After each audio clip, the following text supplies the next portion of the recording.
ನಮಸ್ಕಾರ ಸ್ನೇಹಿತರೆ ನಟ ಚಾಲೆಂಜಿಂಗ್ ಸ್ಟಾರ್ ದರ್ಶನ್ ಅವರ ಜಾಮೀನು ಪ್ರಕ್ರಿಯೆಗೆ ಸಂಬಂಧಿಸಿದಂತೆ ಮತ್ತೊಂದು ಹೊಸ ಚರ್ಚೆ ಆರಂಭವಾಗಿದೆ.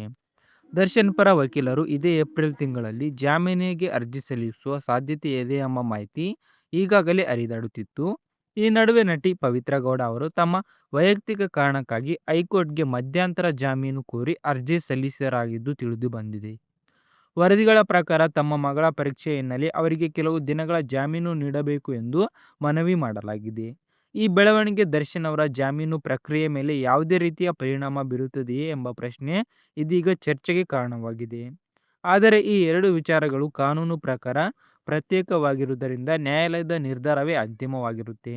ಈ ಕುರಿ ಆದ್ದರಿಂದ ಮುಂದಿನ ದಿನಗಳಲ್ಲಿ ನ್ಯಾಯಾಲಯ ಯಾವ ರೀತಿಯ ತೀರ್ಮಾನ ಕೈಗೊಳ್ಳುತ್ತದೆ ಎಂಬುದು ಕಾದು ನೋಡಬೇಕಾಗಿದೆ.